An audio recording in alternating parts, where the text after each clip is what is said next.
पूछ मेरी लाल रंग की, मिट्ठू मिट्ठू मैं करता। एक रंग बरंगा शाही काफिला जादुई जंगल से गुजर रहा होता है। रात हो जाती है, सितारे चमकते हैं और छोटी सी लड़की अपने टेंट से झांकती है। चुपके से वो बाहर निकलती है। जुगनू उसे जंगल की तरफ ले जाते हैं। चमकते खुम्ब और मुस्कुराते मेंढक उसे खुशी से सलाम करते हैं। फिसलते हुए भी वो हंस पड़ती है और एक नन्हा हिरन उसे देख रहा होता है। सुबह काफिले में हलचल मच जाती है। लड़की गायब होती है। वालिदैन परेशान हो जाते हैं। मुहाफिज हर तरफ तलाश करते हैं। कोई दरख्त के पीछे देखता है और कोई पत्थर की ओर। आखिरकार काफिला उदास होकर आगे बढ़ जाता है। लड़की पीछे जंगल में रह जाती है। माँ तड़पती रहती है, लेकिन सब्र के सिवा कोई चारा नहीं। अनाबिया अकेली दरख्त के नीचे बैठी होती है। एक खरगोश उसे तसल्ली देता है। आहिस्ता आहिस्ता जंगल के जानवर उसके गिर्द जमा हो जाते हैं और उसे देखने लगते हैं। बंदर मुस्कुराता हुआ केला देता है और लड़की हल्की सी मुस्कुराती है और थैंक्स कहती है। बेबी हाथी छींक मारता है, पत्ते उड़ जाते हैं, सब खिलखिलाकर हंस पड़ते हैं। परिंदे भी किसी से पीछे नहीं, वो फलों से भरी शाख सजा देते हैं। तोते उसका नाम गा गाकर जंगल में गूंज पैदा करते हैं। बंदर उसे दरख्त चढ़ना सिखाता है, गिरकर पत्तों पर लैंड करती है। चमकते दरिया में मछलियाँ उछलती हैं। लड़की खुशी से देखती है। जानवर पत्तों का छोटा सा घर बना देते हैं, जो बहुत खूबसूरत होता है। लड़की जानवरों के बीच महफूज नींद सोती है, जैसे वो इसके मुहाफिज हों। वक्त गुजरता है, मौसम बदलते हैं, लड़की बड़ी होती जाती है। अब वो 16 साल की खूबसूरत और जवान लड़की बन चुकी होती है। वो बैलों से झूला झूलती है, बंदर तालियां बजाते हैं। हिरन के साथ दौड़ लगाती है, दोनों जोर लगाते हैं। हंसी जंगल में गूंजती है। वो बड़े बड़े फूलों से शबनम के कतरे पीती है और प्यास बुझाती है। हाथी पानी की पिचकारी मारती है, दोनों खिलखिलाकर हंस पड़ते हैं। वो परिंदों की आवाज निकालती है, तोते सर पर बैठ जाते हैं। पत्थरों पर छलांग लगाती है, वो गिरने लगती है कि मेंढक उसे बचा लेता है।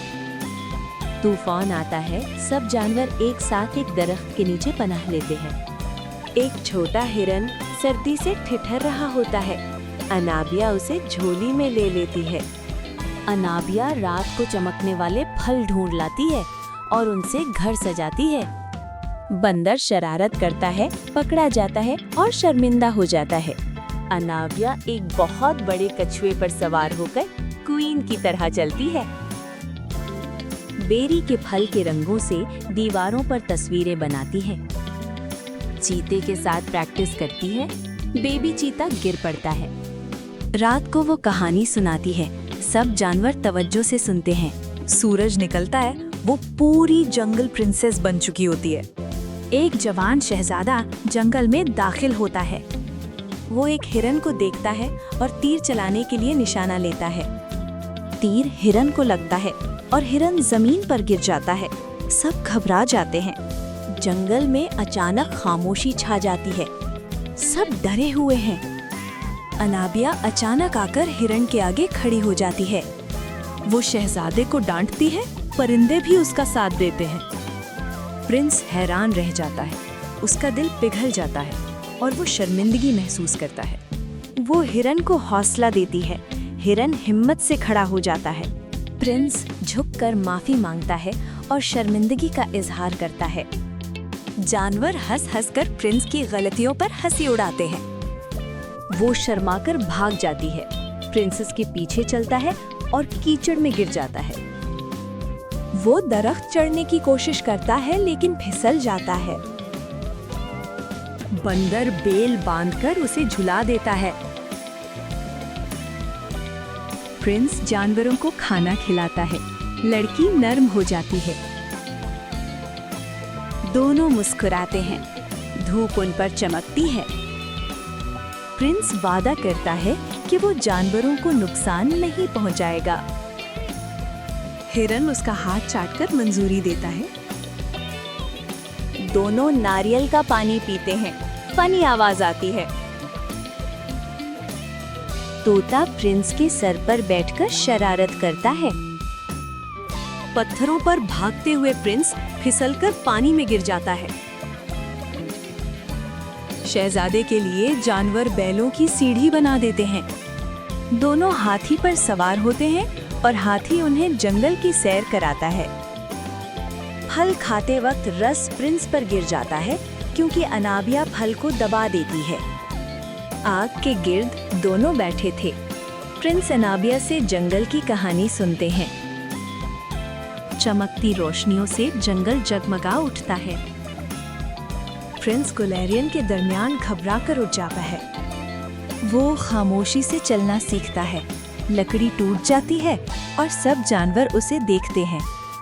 शहजादा पत्तों का लिबास गलत पहन लेता है। सब हंस देते हैं। प्रिंस एक बेबी हिरन को प्यार से खाना खिलाता है अपने हाथ से। सूरज गुरूब होता है। शहजादे और अनाबिया की दोस्ती गहरी हो जाती है। सूरज गुरूब होता है। शहजादे और अनाबिया की दोस्ती गहरी हो जाती है। बादल छा जाते हैं। हवा तेज हो जाती है। मौसम खराब हो गया। एक बड़ा साया नजर आता है। पर्पल आंखों वाला चीता। लड़की आगे खड़ी होती है। प्रिंस पीछे छुप जाता है। चीता आगे बढ़ता है और प्यार से अनाबिया के हाथ चूमता है। चीता शहजादे को देखकर दहाड़ता है। प्रिंस बेहोश हो जाता है। शहजादे को बुखार हो जाता है और लड़की उसे तसल्ली देती है। तूफान में दोनों एक बहुत बड़े पत्ते के नीचे पनाह लेते हैं।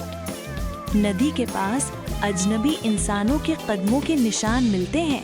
इन कदमों के निशानों के पास लड़की को अपनी माँ का कंगन मिल जाता है। अनाबिया को अपना बचपन याद आ जाता है और वो रोने लगती है। जानवर उसके गिर्द खामोशी से जमा होते हैं, जैसे वो भी गम में हो। रात को वो अपने वालिदैन का ख्वाब देखती है। सुबह वो हिम्मत से उठ खड़ी होती है। प्रिंस शादी की बात करता है इज्जत के साथ। लड़की जंगल की तरफ इशारा करती है कि वो इसे नहीं छोड़ सकती। प्रिंस अनाबिया की दोस्ती को कबूल करता है। प्रिंस किंगडम वापस लौट जाता है उम्मीद के साथ।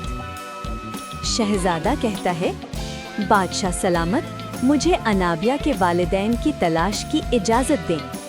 पूरी सल्तनत में ऐलान होता है, अनाबिया के वालिदैन को तलाश किया जाए। सिपाही शहरों और गांवों में फैल जाते हैं। हर जगह नरमी से पूछते हैं। एक छोटे से गांव में एक बुजुर्ग औरत तस्वीर देखकर रुक जाती है। उसकी आंखों में आंसू आ जाते हैं और कहती है, ये मेरी बेटी है। यादें वापस आ जाती हैं। माँ के होंठ कांपते हैं। मेरी बेटी जिंदा है। प्रिंस अदब से झुककर वादा करता है, मैं आपको आपकी बेटी से मिलवाऊंगा। शाही काफिला जंगल में दाखिल होता है। जानवर खामोशी से देख रहे होते हैं। अनाबिया दोस्तों के साथ खड़ी होती है। उसका तोता गहना चमकने लगता है। अनाबिया की आंखों में हैरानी और पहचान होती है। यादें दिल में उतर जाती है। वो माँ से लिपट जाती है। जानवर खुशी से झुक झुक कर रो देते हैं। अब अनाबिया को कोई एक इंतखाब करना था, वालिदैन, प्रिंस या जंगल। सारे जानवर और परिंदे प्रिंसेस हमें छोड़कर न जाना और कहा, प्रिंसेस हमें छोड़कर ना जाना। अनाबिया ने कहा वो जंगल नहीं छोड़ेगी। सब जानवर और परिंदे खुश हो गए। प्रिंस ने जंगल में ही बहुत खूबसूरत महल बनाया और सब वहाँ रहने लगे। Friends, please like, share and subscribe.